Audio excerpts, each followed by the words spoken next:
नमस्कार दोस्तों। क्या आपको पता है साउथ अफ्रीकन क्रिकेट टीम को चोकर क्यों कहा जाता है? जी हाँ दोस्तों, साउथ अफ्रीकन क्रिकेट टीम को चोकर इसलिए कहा जाता है क्योंकि हर मेजर टूर्नामेंट के पहले आप चाहे वर्ल्ड कप की बात कर लें, चैंपियंस ट्रॉफी की बात कर लें, उनको मेजर कंटेंडर माना जाता है, उनको प्रबल दावेदार माना जाता है उस टूर्नामेंट को जीतने का। क्योंकि वो उस टूर्नामेंट के पहले जो मैचेज होते हैं, जो डिफरेंट डोमेस्टिक इंटरनेशनल मैचेज होते हैं, उसमें बहुत अच्छा खेलते हैं, बहुत अच्छा परफॉर्मेंस करते हैं। लेकिन एक्चुअल में ऐसा नहीं हो पाता है।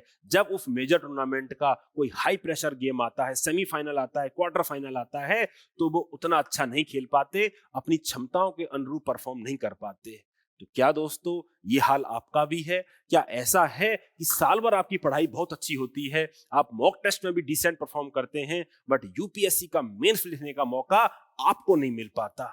तो क्या आप भी कुछ ऐसी गलतियां कर रहे हैं जो इन लास्ट के 14 दिन में, जो लास्ट के हाई प्रेशर दिन में, उन गलतियों को करने से आप मेंस नहीं लिख पा रहे हैं? तो स्वागत है दोस्तों आज के इस वीडियो में, जिसमें आज मैं आपसे डिस्कस करने वाला हूं लास्ट 14 डेज की स्ट्रेटजी, जिस स्ट्रेटजी को फॉलो करके आप उन सारी मिस्टेक्स को अवॉइड कर सकते हैं और अपनी परफॉर्मेंस को एग्जाम में मैक्सिमाइज कर सकते हैं। तो आइए देखते हैं। ये डायलॉग तो आपने सुना ही होगा मूवी ये जवानी ये दीवानी से। दीपिका पादुकोण रणवीर कपूर को कहते हैं कि कितना भी ट्राई कर लो बन्नी, कुछ ना कुछ तो छूटेगा ही। तो क्या आपका भी ऐसा ही हाल है? जी हाँ दोस्तों, आई एम 100% श्योर आप सबका यही हाल है। इनफैक्ट जो मेंस लिखने वाले हैं, जो प्रीलिम्स क्वालिफाई करने वाले हैं, उनका भी यही हाल है। क्योंकि पढ़ने के लिए तो बहुत कुछ है, टेस्ट सीरीज के सॉल्यूशंस भी रिवाइज करने हैं, टेक्स्ट बुक भी रिवाइज करनी है, लक्ष्मीकांत भी रिवाइज करनी है, स्पेक्ट्रम भी रिवाइज करनी है, अपने खुद के नोट्स भी रिवाइज करने हैं। अरे भाई कितना ज्यादा रिवाइज करना है। तो दोस्तों इतना ज्यादा रिवाइज करने की जब बात आती है तो हम प्रेशर में आ जाते हैं, हमको एंजाइटी हो जाती है कि हमारा होगा कि नहीं होगा, करने को तो बहुत कुछ है। ये लाइन हमको कुछ सिखाती है, ये हमको सबसे पहले यही सिखाती है कि हमको ये बात स्वीकार कर लेनी चाहिए कि कुछ ना कुछ तो छूटेगा ही। इसके क्या मायने हैं? इसके ये मायने हैं कि चूंकि कुछ ना कुछ छूटेगा, तो क्या हमको अपने लास्ट के 14 दिन को प्लान नहीं करना चाहिए? क्या हमको ऐसा नहीं देखना चाहिए कि भाई जो सबसे इंपॉर्टेंट चीजें हैं वो ना छूटे? और हमको ये फालतू का प्रेशर फिर हम क्यों ले लें कि हमको एक्स भी करना है, वाई भी करना है और जेड भी करना है? जी हाँ दोस्तों, आपको प्रेशर नहीं लेना है। All you need to do is to make a detailed plan. When I talk about making a detailed plan, मेरा उससे मतलब क्या है? मेरा उससे मतलब यह है कि आपके दिमाग में जितनी भी चिंताएं हैं, उनको आप एक पीस ऑफ पेपर पे लेके आ जाइए। उस पीस ऑफ पेपर का मतलब यह है कि आपको डे वाइज पता होना चाहिए कि मैं सिलेबस के कौन से पार्ट को अब रिवाइज करने वाला हूं या करने वाली हूं। और ऐसा आप रिवर्स प्लान करिए। रिवर्स प्लानिंग से मेरा क्या मतलब है? रिवर्स प्लानिंग से मतलब है कि आप ये भी डिसाइड करें कि प्रीलिम्स के एक दिन पहले मैं क्या रिवाइज करूंगा, प्रीलिम्स के 2 दिन पहले मैं क्या रिवाइज करूंगा, उसके पहले वाले हफ्ते में मैं क्या रिवाइज करूंगा। दोस्तों जब हम इतना डिटेल्ड प्लान बना लेते हैं तो हमारे दिमाग में जो चिंताएं होती है ना, अरे वो तो छूट जाएगा, वो तो छूट जाएगा, वो सब एक कागज के पेपर पे आ जाता है। फिर आपका जो पूरा दिमाग है वो उन टारगेट को मीट करने में लगना चाहिए, ना कि ये चिंता करने में कि वो भी छूट जाएगा और वो भी छूट जाएगा। क्योंकि एंजाइटी से हमारा टाइम ज्यादा वेस्ट होता है। एंजाइटी से हम कंसंट्रेट नहीं कर पाते, फोकस नहीं कर पाते। इसीलिए आपसे रिक्वेस्ट है कि आप पूरा एक डिटेल्ड प्लान बनाइए और उस प्लान को एग्जीक्यूट करिए। और प्लान में 2 चीजों का ध्यान रखना है। एक तो ये है, चूंकि हमको ये पता है कुछ ना कुछ छूटेगा ही, तो इस बात एकदम नेचुरल है कि कुछ ना कुछ छूटेगा, तो हम प्रायोरिटाइज करें। और दूसरी इंपॉर्टेंट बात है कि हम रियलिस्टिक प्लान्स बनाएं। देखो आप 1 साल तैयारी कर रहे हो लगभग, है ना? 1 साल आपको प्रीलिम्स देते तैयारी करते करते हो गया। अब आपको ये पता पड़ चुका होगा कि लक्ष्मीकांत को आप कितने दिन में रिवाइज कर सकते हैं, स्पेक्ट्रम को आप कितने दिन में रिवाइज कर सकते हैं। अब ऐसा मत करिएगा कि अगर आपको टाइम 1.5 दिन लगता है, आप बोलो मैं तो 4 घंटे में रिवाइज कर दूंगा, मैं तो 1 घंटे में रिवाइज कर दूंगा। अनरियलिस्टिक प्लान बनाओगे तो जो भी प्लानिंग आपकी बनेगी वो सक्सेसफुल नहीं होगी। आप डेली फिर प्लान चेंज करोगे, आप प्लानिंग कमीशन बन जाओगे। हमको प्लानिंग कमीशन नहीं बनना है, हमको तो एग्जाम क्लियर करना है। तो हम रियलिस्टिक प्लान बनाएंगे, अपनी औकात के हिसाब से प्लान बनाएंगे कि हम डेली बेसिस पे कितना रिवाइज कर सकते हैं, कौन से सब्जेक्ट कितना टाइम लगेगा। उस हिसाब से हम डिटेल्ड प्लान इंक्लूडिंग एग्जाम के 1 दिन पहले हमको क्या याद करना चाहिए वो सब करेंगे। सारी चिंताएं डिटेल्ड प्लान में आ जानी चाहिए। जो सब्जेक्ट आपको डर दे रहा है उसका भी प्लान बना लीजिए। उसके बाद चिंता करने की कोई बात नहीं है, आपका पूरा दिमाग इस पे लगना चाहिए कि मैं टारगेट्स को, जो डेली टारगेट्स हैं, इनको मीट करूं, और जब रात में सोऊं तो सेटिस्फेक्शन लेके सोऊं कि आज के मेरे टारगेट पूरे हो गए। टारगेट की जब बात आती है तो अब आप ये मुझसे पूछेंगे तो सर टारगेट सेटिंग हम कैसे करें, हम कौन से टारगेट्स को प्रायोरिटाइज करें। जैसा कि दीपिका पादुकोण बोलती हैं कि कुछ ना कुछ तो छूटेगा ही। इसका मतलब ये है कि हम कुछ इंपॉर्टेंट चीजें हैं उनको छूटने ना दें। वो कौन सी चीजें हैं? आपने पेरेटो प्रिंसिपल तो सुना ही होगा।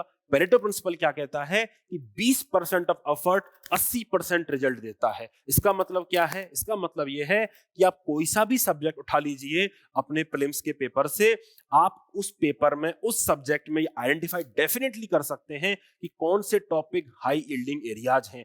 फॉर एग्जांपल, अगर मैं पार्लियामेंट का नाम, अगर मैं पॉलिटी का नाम लूं तो पार्लियामेंट का चैप्टर है, फंडामेंटल राइट का चैप्टर है, डीपीएसपी का चैप्टर है। मॉडर्न हिस्ट्री की बात करूं तो सोशल रिलीजियस रिफॉर्म मूवमेंट है, ठीक है, गांधीयन मूवमेंट्स की जो फेज है उनकी हम बात कर सकते हैं। ऐसे ही हर सब्जेक्ट्स में कुछ ना कुछ इंपॉर्टेंट 20% ऐसे टॉपिक होते हैं जो बहुत ज्यादा फ्रीक्वेंटली यूपीएससी पूछता है। अरे 20 नहीं होगा तो 30 हो जाएगा, 40 हो जाएगा, बट 100% तो नहीं होगा। All I am asking you is to prioritise. आपको प्रायोरिटाइज करना है कि भाई पीवाईक्यू को एनालाइज करिए और देखिए कि हर साल यूपीएससी यहां से क्वेश्चन पूछ रहा है, कन्वेंशन पूछ रहा है, इंटर ऑर्गेनाइजेशन पूछ रहा है, जो पूछ रहा है, नेशनल पार्क का थीम पूछ रहा है ना, लेक्स का लोकेशन पूछ रहा है, आप उनको प्रायोरिटाइज करिए। आप सब्जेक्ट वाइज एक प्रायोरिटी लिस्ट बनाइए और डिटेल्ड प्लान जब आप 14 दिन का बनाओ उसके पहले ये लिस्ट रेडी होनी चाहिए ताकि आपको पता हो कि आप क्या टारगेट करने वाले हैं। क्योंकि दीपिका पादुकोण जैसे कहती हैं कि कुछ ना कुछ तो छूटेगा ही, तो भले ही हमारा वो पीछे वाला पार्ट छूट जाए लेकिन जो इंपॉर्टेंट वाला पार्ट है वो हमको जरूर जरूर रिवाइज कर लेना चाहिए। ठीक है, अब देखते हैं अगला टॉपिक।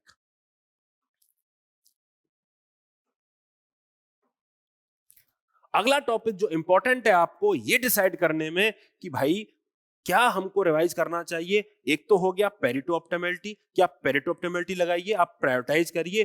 दूसरा हो गया आपकी वीकनेसेस। दोस्तों, ये एक मैंने वीडियो बनाया था, हाउ टू साइंटिफिकली रिवाइज। उस वीडियो में मैंने इस बात को डिस्कस किया है। देखो, जनरली जब हम रिवाइज करते हैं तो हम मोनोलिथिक तरीके से रिवाइज करते हैं। क्या मतलब है मोनोलिथिक तरीके से? मोनोलिथिक तरीके का मतलब ये है कि अगर कोई सपोज पार्लियामेंट का चैप्टर है या कोई और चैप्टर है, उसमें सपोज 3 कॉन्सेप्ट है और आपको एक कॉन्सेप्ट बार बार आप भूल जाते हैं, जब हम रिवाइज करने बैठते हैं तो तीनों कॉन्सेप्ट को एक साथ रिवाइज करते हैं, फिर अगला नंबर उसका 5 दिन बाद आता है, 10 दिन बाद आता है, तब तक हम वो वीक कॉन्सेप्ट हमारा वीक ही रह जाता है। तो मेरी आपसे रिक्वेस्ट ये है कि आपके जो वीक एरियाज हों वो हर आपके सब्जेक्ट वाइज अलग अलग होंगे। किसी को हो सकता है कि कॉन्स्टिट्यूशन डेवलपमेंट जो हुए हैं, फॉर एग्जांपल 1990 एक्ट, 1935 एक्ट, है ना, 1861 एक्ट, ये याद नहीं रहते हो। किसी को हो सकता है पार्लियामेंट्री कमेटी में कितने मेंबर होते हैं ये याद नहीं रहते हो। किसी को हो सकता है कि डिफरेंट इंटरनेशनल ऑर्गेनाइजेशन के हेडक्वार्टर याद नहीं रहते हो। किसी को हो सकता है कि पेरेंट मिनिस्ट्री याद नहीं होती हो। तो ये सारे जो वीक एरियाज हैं उन वीक एरियाज पे आप जरूर काम करिए। तो जो आप डिटेल्ड प्लान बनाओ उस डिटेल्ड प्लान में पेरेटो ऑप्टिमैलिटी के हिसाब से, पीवाईक्यू एनालिसिस के हिसाब से उन टॉपिक को आइडेंटिफाई करिए, साथ में इंक्लूड जरूर करिए अपने वीक एरियाज को। क्योंकि होगा ये कि जब आप पेपर खोलोगे, ठीक है, और आपके वीक एरिया से क्वेश्चन आया और आप उसको सॉल्व नहीं कर पाते हो तो आप खुद को बहुत ज्यादा कोसते हो, आपका कॉन्फिडेंस एकदम डाउन हो जाता है। क्यों डाउन हो जाता है? क्योंकि आपको पता है कि आपका वीक एरिया था, साल भर से आपको पता है, और फिर आपने वो क्वेश्चन सॉल्व नहीं करा तो आपको बहुत बुरा लगता है। पढ़ा हुआ पेपर आ रहा है और फिर भी हम सॉल्व नहीं कर पा रहे हैं।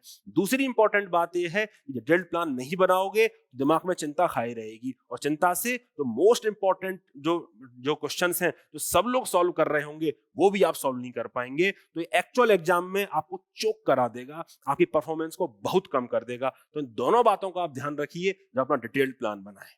तो दोस्तों, अब बात आती है कि लास्ट के 14 दिन में रिवीजन के अलावा क्या करें। क्योंकि हम में से बहुत लोगों का ये मिसकंसेप्शन होता है कि हमको तो लास्ट के दिन में केवल रिवाइज ही रिवाइज करना है, शॉर्ट नोट्स रिवाइज करने हैं, टेक्स्ट बुक रिवाइज करने हैं। दोस्तों, MCQ solving mode is very important for you to crack this examination. क्योंकि आपको एक अच्छी बात है, आप इसको पता है कि आप यूपीएससी में कंफर्म 35-40 ज्यादा क्वेश्चन नहीं कर सकते। उसके बाद का जो अटेम्प्ट होता है वो आपकी टेस्ट टेकिंग स्ट्रेटजी पे डिपेंड करता है। टेस्ट टेकिंग स्ट्रेटजी क्या होती है? टेस्ट टेकिंग स्ट्रेटजी वो रूल्स हैं, वो प्रिंसिपल्स हैं जो आपने अपने लिए बनाए हैं कि मैं रिस्क कौन से क्वेश्चंस पे लूंगा, कौन से क्वेश्चंस पे मैं रिस्क नहीं लूंगा, 50-50% में जोन में जब क्वेश्चन आ जाएगा तब मैं उसको कैसे सॉल्व करूंगा, मुझे कितना अटेम्प्ट करना है, ये सारी बातों पे डिटेल चर्चा मैं पहले कर चुका हूं एक वीडियो में। आप वो वीडियो जरूर देखिएगा जिसमें मैंने डिस्कस किया है कि पेपर को सॉल्व कैसे करना चाहिए। ठीक है, अब कुछ दिन पहले मुझसे एक बच्चे ने पूछा कि सर ये बताइए कि ये जो 3 राउंड हैं मेरे तो हो ही नहीं पाते, मैं तो अपने पहले राउंड में बहुत ज्यादा समय लगा देता हूँ, सेकंड राउंड में बहुत ज्यादा समय लगाता हूँ, 3 राउंड में तो पहुंच ही नहीं पाता। दोस्तों, इसका एक रीजन ये हो सकता है कि आप पहले राउंड में बहुत ज्यादा समय दे रहे हैं।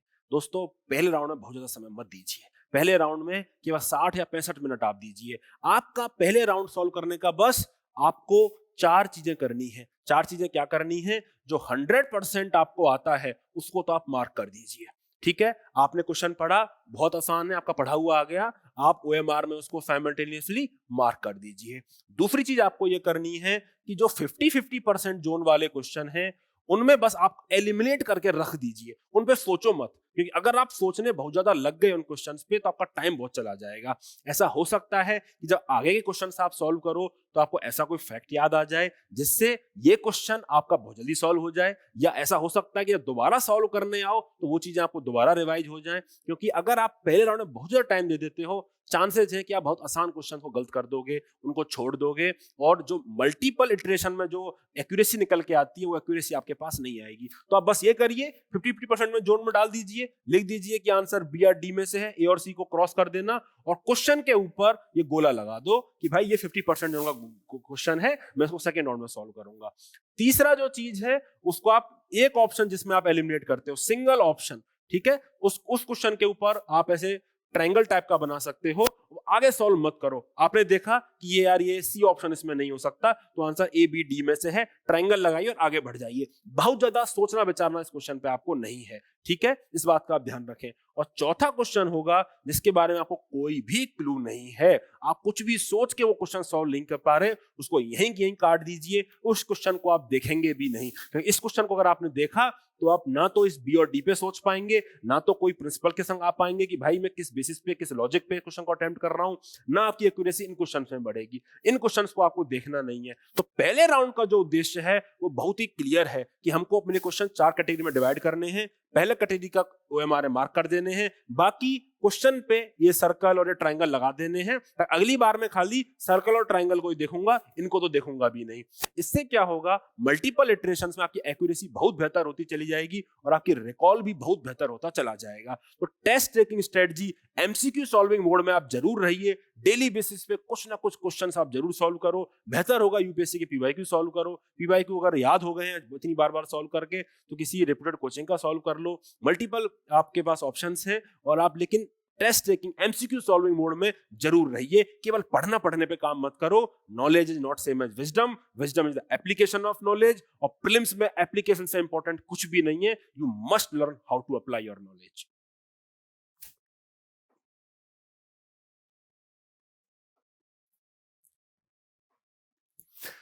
अनदर इंपॉर्टेंट थिंग इज, बुलाती है मगर जाने का नहीं। राय संदौरी का ये शेर तो आपने सुना ही होगा, आपके लिए भी बहुत इंपॉर्टेंट है। दोस्तों, प्रीलिम्स के इस समय में आप देखेंगे बहुत सारे कोचिंग इंस्टीट्यूट्स डिफरेंट मटेरियल लेके आ जाते हैं। बहुत सारे PDF आपको टेलीग्राम ग्रुप से मिल जाएंगे कि भैया ये पढ़ लो और आपका उद्धार हो जाएगा। दोस्तों, do not fall into this trap.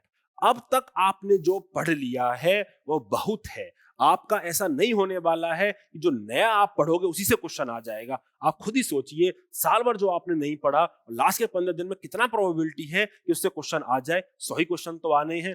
दूसरी बात, आप पढ़ भी लो, आपको वो याद रहेगा इसकी क्या प्रोबेबिलिटी है, क्योंकि आप रिवाइज तो उसको कर नहीं पाओगे। फिर एग्जाम में क्या होगा, आपको लगेगा जाना जाना सा लग रहा है, पढ़ा पढ़ा सा लग रहा है, लेकिन आप सॉल्व तो कर नहीं पाओगे, ना आप उसको छोड़ पाओगे। वो क्वेश्चन आपके गले की हड्डी बन जाएगा, क्योंकि ना आप उसको सॉल्व कर पाओगे ना छोड़ पाओगे, क्योंकि पढ़ा पढ़ा सा लग रहा है, थोड़े दिन पहले ही पढ़ा है, और आप नेगेटिव मार्क्स लेके घर जाओगे। दोस्तों, do not fall into this trap. बुलाती है मगर जाने का नहीं। ये बहुत एंटाइसिंग लगेगा, ये शॉर्ट नोट्स पढ़ लूं, वो शॉर्ट नोट्स पढ़ लूं। शॉर्ट नोट्स के चक्कर में मत पड़िए। जो अपना कंटेंट है, खुद ने जो रिवाइज कर रखा है, खुद ने जो नोट्स बना रखे हैं, उसी को बार बार रिवाइज करिए। दोस्तों, आपको बहुत हेल्प होगा अपना एक्यूरेसी इंप्रूव करने में, बहुत हेल्प होगा अपने मार्क्स को मैक्सिमाइज करने में, क्योंकि प्रीलिम्स में एक्यूरेसी भी उतनी ही इंपॉर्टेंट है जितना कि नंबर ऑफ क्वेश्चन जो आप सॉल्व करेंगे। And this is I think unsaid thing जो मुझे आपसे दोबारा कह देनी चाहिए, do not take C SAT lightly. वो बाहुबली हमको नहीं बनना है कि पेपर वन में तो बहुत ज्यादा मार्क्स हैं, कंफर्टेबली क्लियर कर रहे हैं, 120 130 नंबर आ रहे हैं, और सी सेट ने पीछे से छुरा आपके अंदर घोंप दिया। दोस्तों ये काम हमको नहीं करना है। आप कितने भी बड़े इंजीनियर हो, कितनी बड़ी आईआईटी से पढ़े हो, इस चीज को लाइटली मत लीजिए। अगर आपको करना ही है तो पीवाईक्यू सॉल्व कर लो, 4-5 साल के पेपर सॉल्व कर लो, और देखो 100 के ऊपर आपके नंबर आ रहे हैं कि नहीं आ रहे, एटलीस्ट 80-85 रेंज में आपके मार्क्स नहीं जा रहे। अगर नहीं जा रहे हैं तो आप इस पे जरूर काम करिए। काम करने में भी आप प्रायोरिटाइज कर लीजिए कि आप किस टाइप के पैराग्राफ के क्वेश्चंस को अटेम्प्ट करने वाले हैं, किस टाइप के मैथ के क्वेश्चंस को आप अटेम्प्ट करने वाले हैं। सब कुछ करने जाओगे तो नहीं बनेगा। आप प्रायोरिटाइज करिए, यहां भी आप प्रायोरिटाइज करिए कि भाई ये वर्क वाला क्वेश्चन आता है, परसेंटेज वाला क्वेश्चन आता है, ये मैं कंफर्टेबल हूं, सॉल्व कर दूंगी। स्पीड वाला क्वेश्चन आता है, ये मैं सॉल्व कर दूंगा। पैराग्राफ में जो अजम्पशन वाले क्वेश्चन होते हैं, यहां मेरी एक्यूरेसी अच्छी नहीं है तो मैं इसको सॉल्व नहीं करूंगा। कोरोलरी वाले क्वेश्चन को मैं सॉल्व कर दूंगा, इन्फरेंस वाले क्वेश्चन को मैं सॉल्व कर दूंगा। ऐसे अपने लिए स्ट्रेटजी बनाइए और इन चीज को प्रैक्टिस करिए। और हर किसी को इनफैक्ट प्रैक्टिस करनी है, सी सेट को लाइटली मत लीजिए। बहुत स्टूडेंट्स मैंने देखे हैं जिनके पीठ में सी सेट पिछले 3 साल से छुरा घोंप रहा है। Don't be that student. आपको मिन्स लिखना ही लिखना है। एंड ये चीज आप बार बार सुनते ही होंगे कि लास्ट फिजिकल बॉडी और जो मेंटल हेल्थ है आपकी वो कितनी इंपॉर्टेंट है। दोस्तों मैं आपको बताता हूं, अगर आपका सबसे बड़ा असेट कोई है प्रीलिम्स के एग्जाम के दिन, तो वो है आपका काम माइंड। अगर आपका माइंड काम नहीं है, बहुत गड़बड़ हो जाएगी। क्या गड़बड़ हो जाएगी? सबसे पहले तो आप क्वेश्चन सही से पढ़ ही नहीं पाओगे। हो सकता है कि क्वेश्चंस के वर्ड्स में कुछ ऐसी हिंट छुपी हो, कोई एक्सट्रीम वर्ड छुपा हो जो आप ओवरलुक कर दो, जो जिसकी वजह से आपको आंसर एक बार में आ जाए उस ऑप्शन को एलिमिनेट करते ही। ऐसा हो सकता है कि आप करेक्टली को इनकरेक्टली पढ़ जाओ, इनकरेक्टली को करेक्टली पढ़ जाओ, या एमसीक्यू को ओएमआर में गलत मार्क कर दो। दोस्तों अगर आपका काम माइंड नहीं रहेगा तो बहुत दिक्कत आ जाने वाली है। ऑन द अदर हैंड, काम माइंड रहने से आपकी रिकॉल बहुत अच्छा हो जाएगा। आप रिकॉल इतना अच्छा करने लग जाओगे, आप लॉजिक लगाने लग जाओगे। दोस्तों 1 साल में जो आपने पढ़ा है उसके पहले की भी चीजें, पढ़ी हुई चीजें आपको काम आ सकती हैं प्रीलिम्स को क्वेश्चन सॉल्व करने में, क्योंकि क्वेश्चन इसी रेंज में पूछे जाने लगे हैं। वो भी आपका जब माइंड काम रहेगा तभी आप कर पाओगे, तभी आपका वो रिकॉल वैल्यू बढ़ेगा। इसके लिए मैं आपसे रिक्वेस्ट करूंगा कि लास्ट के 14 दिन नींद अच्छे से लीजिए और टाइम से नींद लीजिए। रात को 3-4 बजे वाला बंद कर दो, क्योंकि पेपर आपका 9:30 से 11:30 और 2:30 से 4:30 है। तो टाइम से सोना स्टार्ट करिए, जंक फूड अवॉइड करिए, योगा वगैरह थोड़ा करिए, सुबह थोड़ा सा सन का एक्सपोजर खुद को दीजिए, और मेडिटेशन वगैरह जरूर करिए, ब्रीदिंग एक्सरसाइज जरूर करिए। दोस्तों इससे बड़ा चीज कुछ नहीं है। मैं आपको बता रहा हूं, पर्सनल एक्सपीरियंस से बता रहा हूं, काम माइंड से बड़ा सेट कुछ भी नहीं है। माइंड काम रहेगा, आपको क्वेश्चन में ही आपको आंसर दिखना स्टार्ट हो जाएगा, क्योंकि आप इतना अच्छे से उस क्वेश्चन को पढ़ोगे, आपका माइंड इतना अच्छे से रिकॉल करने लगेगा। तो please focus on this aspect. Anxiety को निकालो दिमाग से, प्लान बनाओ, पूरा दिन प्लान को इंप्लीमेंट करने में फोकस करो। एंजाइटी भाड़ में जाए, और जो चीजें हमको काम करनी है हम उस पर फोकस करेंगे, जो हमारे कंट्रोल में है हम उस पर फोकस करेंगे। यूपीएससी कोई एंड नहीं है दुनिया का, ठीक है? हमारे हाथ में जो है हम उस पर फोकस करेंगे, बस वही आपको सबसे बड़ा कामनेस देगा। अपने मेंटल हेल्थ का ख्याल रखिए एंड बी दैट पर्सन जो अपनी परफॉर्मेंस को मैक्सिमाइज करेगा उस दिन जिस दिन एग्जाम होगा।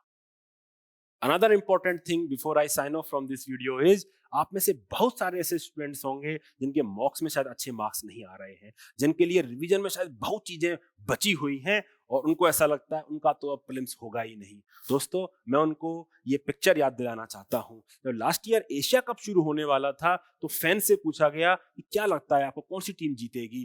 दोस्तों श्रीलंका को 0% लोगों ने कहा कि श्रीलंका टीम तो कभी नहीं जीत सकती, India was the contender of the tournament. Ultimately क्या हुआ? It was Sri Lanka who won the Asia cup last year. दोस्तों ये क्या सिखाता है? ये दिखाता है कि आपको गिव अप नहीं करना है, कुछ भी हो जाए आपको गिव अप नहीं करना है। ऐसा हो सकता है कि अगर आपका साइंस एंड टेक कमजोर है, साइंस टेक से बहुत ज्यादा क्वेश्चन ही ना आए। ऐसा हो सकता है कि जो आपके स्ट्रॉन्ग एरिया आ जाए वहां से सारे क्वेश्चन उठ के आ जाएं। ऐसा भी हो सकता है कि आपका माइंड, चूंकि आप काम माइंड से पेपर अगर देंगे तो आप बहुत सारे इनोवेटिव तरीके से क्वेश्चन पेपर को सॉल्व करें और आप मेंस लिख रहे हो, लेकिन आप अभी गिव अप कर देंगे तो बहुत खराब आप परफॉर्म करने वाले हैं। आपका जो मेंटल स्टेज है वो बिल्कुल भी फाइटर का नहीं रहेगा, आपका दिमाग काम ही नहीं करेगा उन एलिमिनेशन को करने में, उनको जो अपनी जो नॉलेज है उसको रिकॉल करने में, कैसे मैं क्वेश्चन सॉल्व करूं। तो गिव अप हमको नहीं करना है। भाग मिल्खा भाग मूवी का एक गाना है, वो मुझे बहुत पसंद है, उसकी 4 लाइन मैं आपको बोलता हूं। वो लाइन ये है, उतार के फेंक दे सब जंजाल, बीते कल का हर कंकाल। दोस्तों, आपके मार्क्स कैसे भी आ रहे हो, मॉक्स कैसा भी गया हो, तैयारी कैसी भी हो, वो सारे जंजाल और सारे कंकाल उतार के फेंक दीजिए। उतार के फेंक दे सब जंजाल, बीते कल का हर कंकाल। तेरे तलवे हैं तेरी नाल, तुझे तो करना है हर हाल। दोस्तों, हर हाल में हमको जान लगाने नहीं है। We cannot be the person who give up now. इसी गाने में 2 लाइनें और कही गई हैं। वो लाइनें ये हैं, फूंक दे खुद को ज्वाला ज्वाला, बिन खुद जले ना होए उजाला। दोस्तों, खुद के जले बिना आपकी जिंदगी में उजाला नहीं हो सकता। आपको जिंदगी में उजाला करना है तो खुद ही को तपना पड़ेगा, खुद ही को मेहनत करनी पड़ेगी।